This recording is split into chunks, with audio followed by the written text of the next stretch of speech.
We are living through a time of being between worlds. Bioneers, it's my people.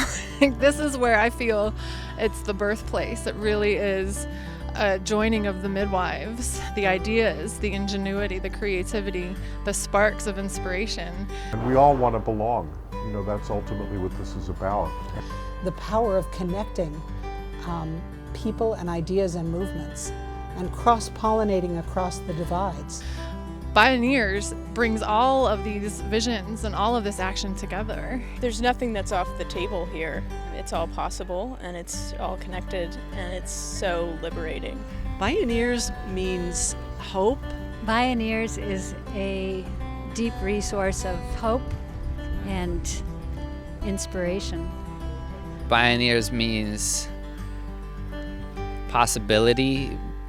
Bioneers means open to learning, open to sharing, open to an exchange of ideas. And interesting mix of really separate worlds trying to come together and both wanting to come together, which often doesn't happen.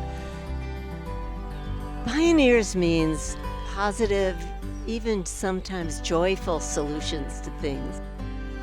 And it's just beautiful to watch the evolution of Bioneers. I think if someone had said to me 30 years ago, you might be doing this in another 30 years, I would have said no way. Because we're all products of a culture that doesn't really give us a space to express either grief or outrage, both of which are the appropriate responses to loss, everybody's kind of in this spell of distraction and confusion and, you know, needing compass points and needing community.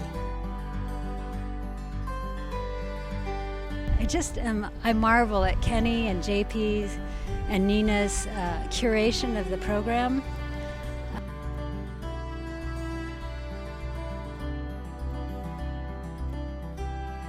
We are in a period of movement building that surpasses anything we've ever seen before.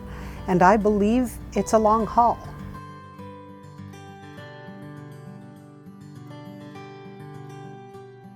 What we're really facing is creating something truly new and different that's actually never been done before and has definitely never been done at this scale.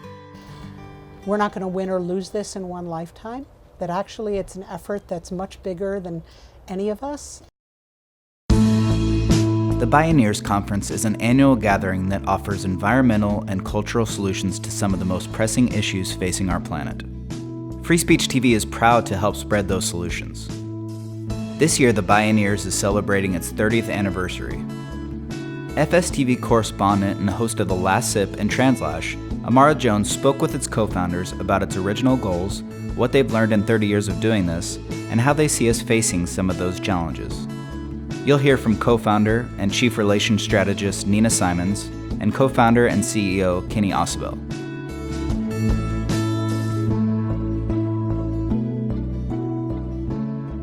Looking back, what were the original goals of the conference? And do you believe that those have been achieved, or how have they changed? It's a great question. I think what initially motivated us to start the conference was a combination of James Henson first sounding the alarm about climate change in 1989. And so it was partly a response to that, and partly it was the growing awareness that there were solutions and strategies and projects on the ground that were seeding the vision for a way to live on Earth that doesn't mortgage our future and that can actually create harmony within ourselves, with each other, and with the natural world. So in that way, that has remained fairly constant. You know, the premise of Bioneers since day one was that nature has a profound capacity for healing and for self-healing when given the chance, right? It's all of, the key word is regeneration. That's what nature does, you know? Even a fire is a regenerative mechanism. It comes back with renewed fertility. So the solutions in nature surpass our conception of what's even possible. You know, we're just barely beginning to scratch the surface, and things like what Paul Hawken has been doing with Project Drawdown, which was the is really the North Star of goals of, we can't stay at the level of CO2 in the atmosphere that we have. That's the point. So beginning to draw it down out of the atmosphere and sequester it where it belongs in plants and trees and soil, and this is clearly the ticket. And as Drawdown lays out, we actually can do it. We have what we need and know what to do to begin that process immediately. So all of that is at hand. When you really drill down, I think the climate crisis is basically the biggest political failure in human history. And so this is political above all, to me. And I remember sitting at our first Bioneers Conference in 1990, and I had this experience of feeling like a 5-year-old, like my jaw was hanging open, and I was just, all I could think of was, the world has to know about these people.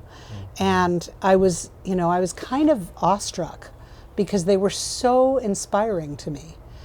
Not only in their ingenuity, but in their heartfulness, in their quality of spirit and understanding of the sacred, and in the ways that all of them, almost regardless of what discipline they came from, their work grew out of a real alliance and respect for the natural world. Right. And even though I came from an arts background, I just remember feeling like, oh, there's so much I have to learn from these people, and recognizing that the mainstream media wasn't covering this. It was only covering the bad news. And as time has gone on, there are ways in which, especially over the last 5 years, I'd say, I've had to question for myself, because we weren't able to move the needle as much in terms of climate change as we'd hoped. I wondered, did we fail? And ultimately what I've come to believe is that, no, I think that we've ignited and encouraged leaders of all colors and ages and disciplines. I think that we have strengthened a movement of movements. We now know that the first climate change memo that went to a president went to President Johnson. Yeah. You all were 20 years behind and didn't even know it. Do you know what I mean? Yes. Like, And it was like yes. we're at the beginning, but you're Yeah. actually a generation into a cover-up. Well, right? it's been a giant corporate takeover, and right. it's this combination, I believe, of capitalism and patriarchy and globalization that together is really sounding a death knell on the planet. But I think, in many ways it still comes down to capitalism and to lawyers, guns, and money. Most people do not want this. This is not the world people want that we're living in. It's being forced on us. At the beginning, we were idealistic, and I think we underestimated just how dug in and deep the orientation towards greed and plunder was going to be. I think we imagined that even the heads of the oil and gas and coal companies were going to come around in time to save the planet. And of course they haven't. So it was perhaps our optimism or our idealism that overshot. But I also remember how in the early days we started working on creating curriculum and getting into schools. And we went to some education conferences. And I remember being shocked because we were a little tiny startup nonprofit with no money. So we were really scrappy and raw. And we get to these conferences and there'd be these huge glossy displays that basically were funded by the oil and gas companies that 30 years ago started seeding climate denial and were very effective and were handing out free curriculum to educators everywhere. And so there's that too, I think that the vantage point of 30 years has helped me understand that we're not going to win or lose this in one lifetime, that actually it's an effort that's much bigger than any of us. And I feel like I have a new and deeper understanding of the civil rights movement and the women's movements and all the movements that have actually taken generations and sometimes centuries to unfold. The Republican Party, which Chomsky called the most dangerous organization in the history of human civilization, that's right, which I agree with, has moved so far to the right that the center is to the right now. Correct. So the Correct. scales are so out of whack that these comparisons are very weird. And there's a group called the Manifesto Project that just did an analysis of political platforms across the world. And the Republican Party is as far right as the most far right populist, xenophobic, anti-Islamic party in Germany. I mean, that's how far gone they are. So let's be clear the context we're talking about here. And, from my perspective, this is kind of terminal capitalism now, and state socialism has equally failed. Right. It's not an option. And so what we're really facing is creating something truly new and different that's actually never been done before, and has definitely never been done at this scale before. Right. And so it's going to be a process of reimagination and reinvention in that way. And Amory Levin's made a great comment that markets make good servants but bad masters. There's clearly a place for private enterprise. I think that makes a lot of sense. There's other places that should simply be for the public good, that are the commons, that are publicly owned, or monopolies, these things that are, if they're too big to fail, then they're too big. It's real easy to remember. Right. They become public utilities, or you break them up. I think our power goes where our attention goes. And because the mainstream media is all about death and bad news and violence, it's easy to sort of get mesmerized by that. And if we put our attention into the world that's being born, which is what Bioneers is all about. I mean, what I love about Bioneers, and really why I've given half my life to it, is because it makes visible and palpable the world that we're all bringing in, midwifing into form.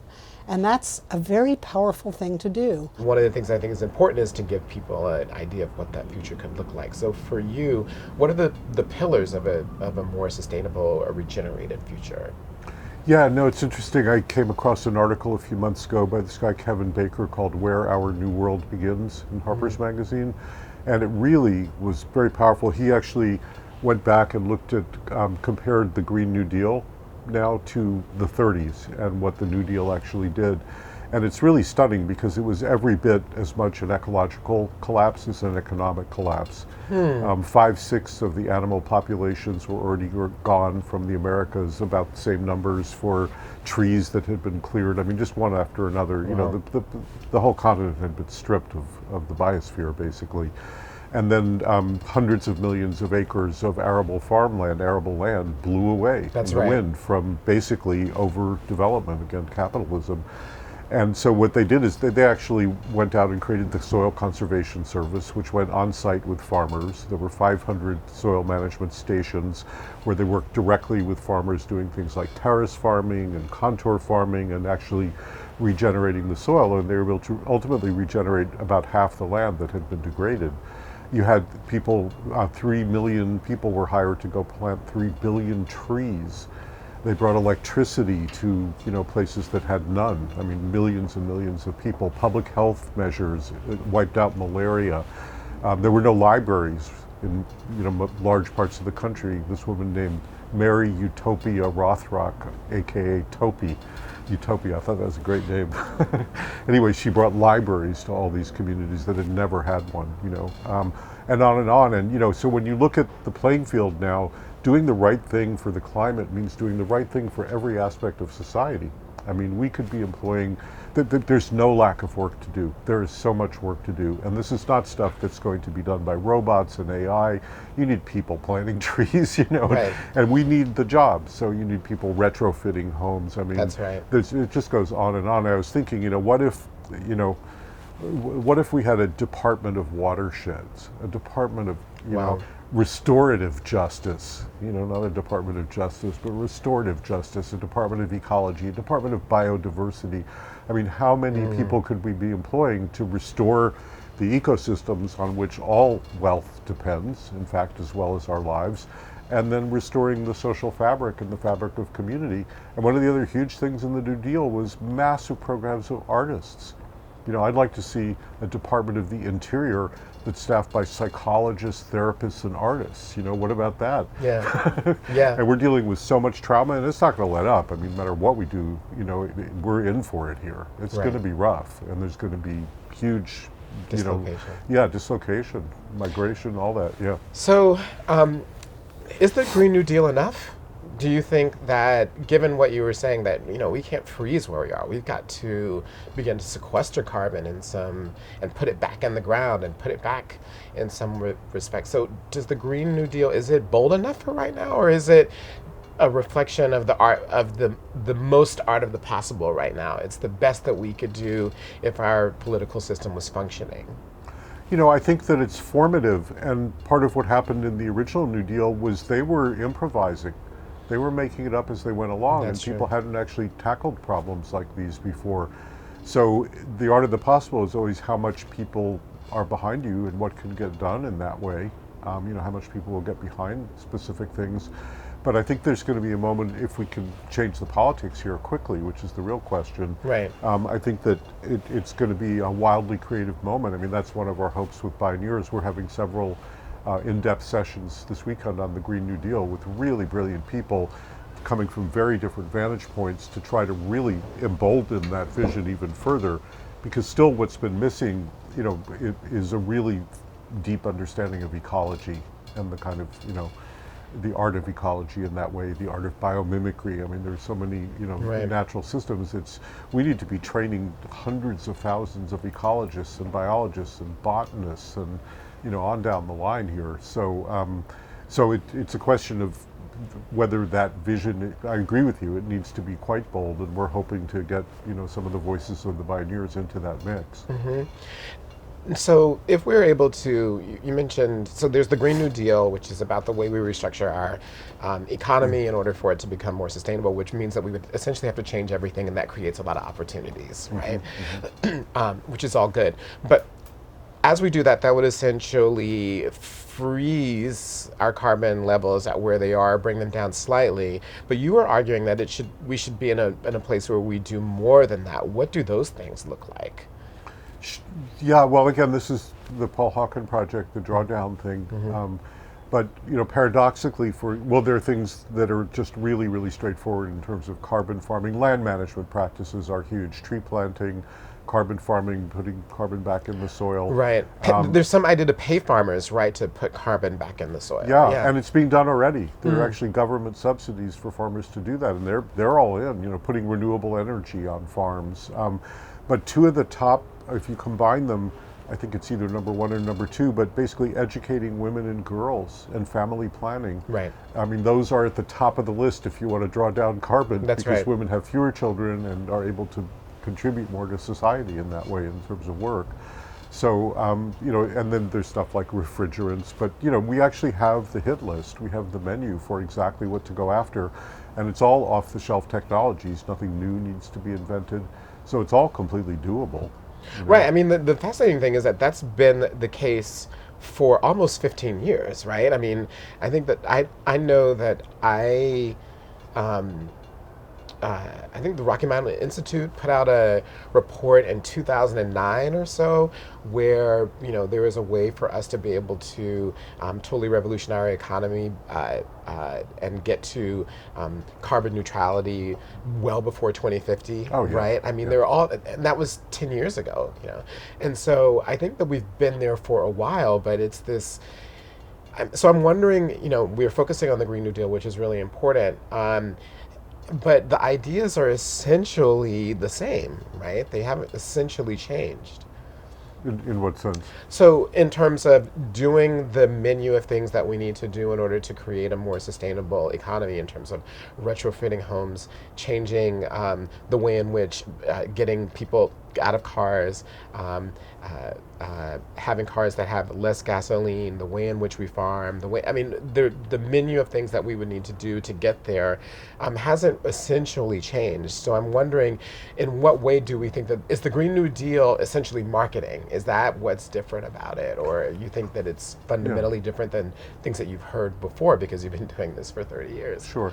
Well, I think if it's done right, it will be much more holistic than that. And, part of it is really what's predominantly driving the destruction of the planet is corporate rule and is just money, at that level, and the concentration of wealth.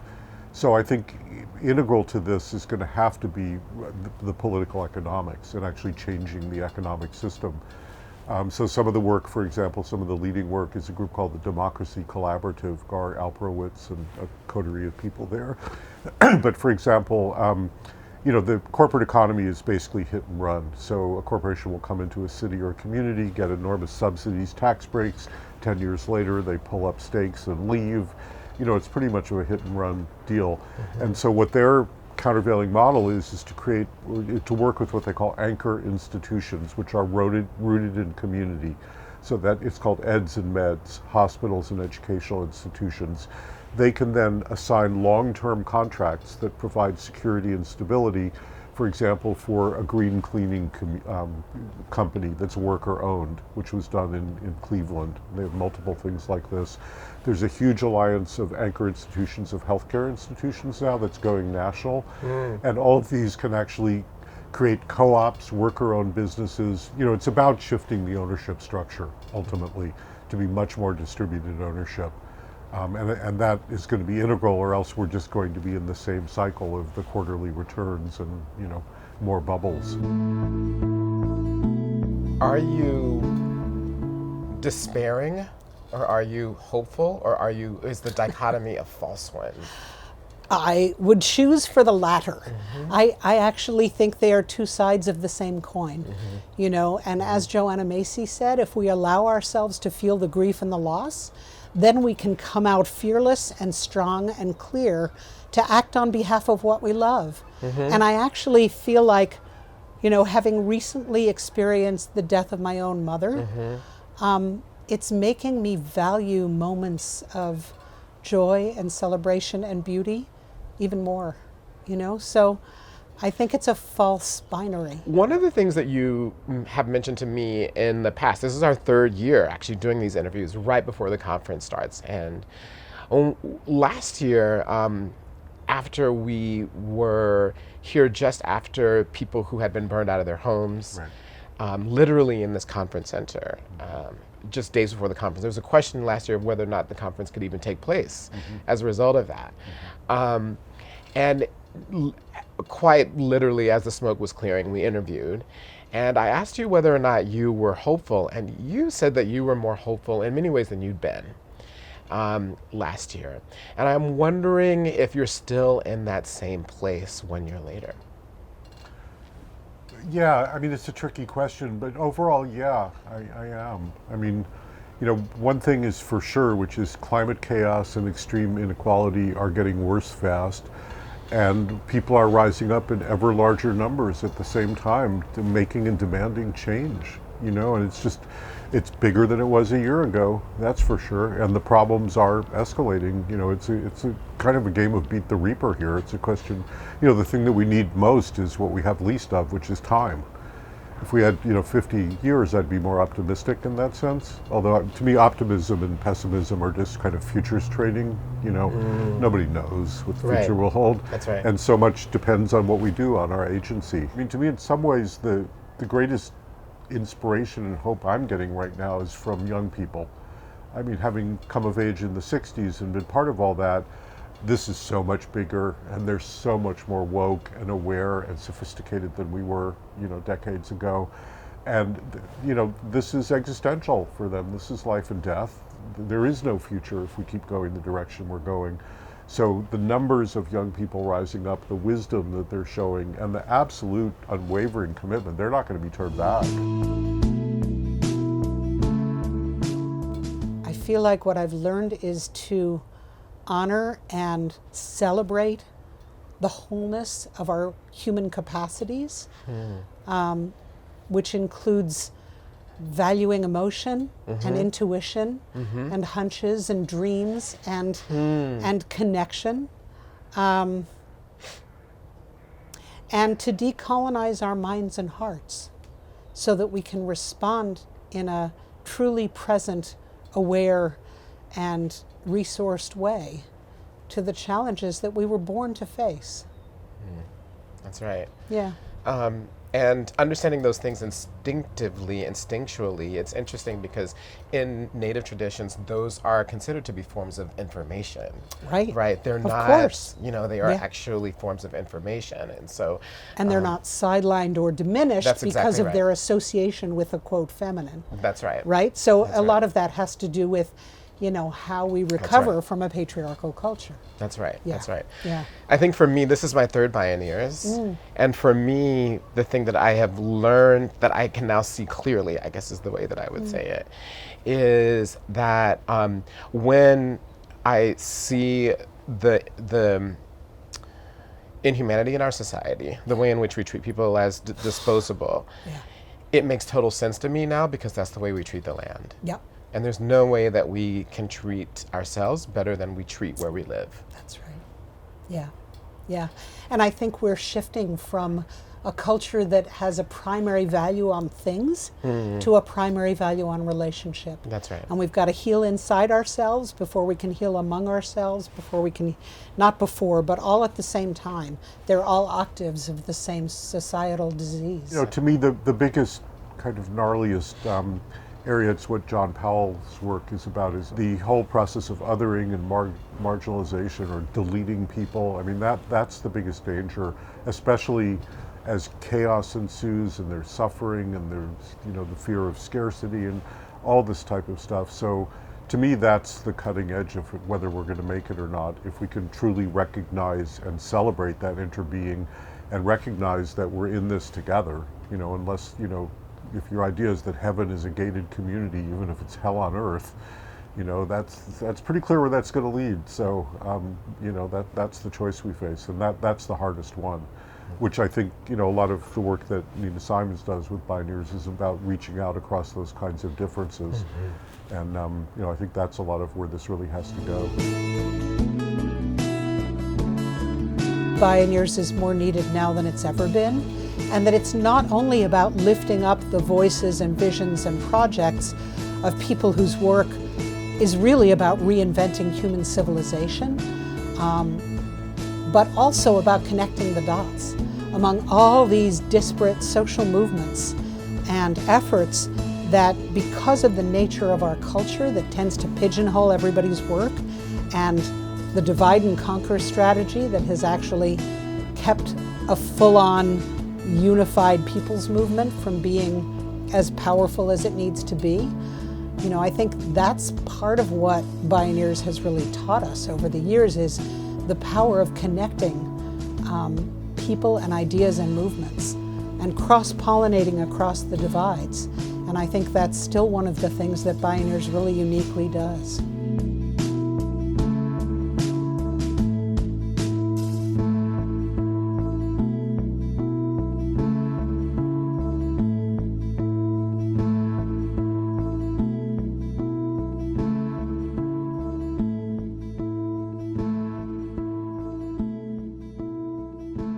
And thank you for joining us, and stay tuned more for FSTV's special coverage of the 30th annual Bioneers Conference.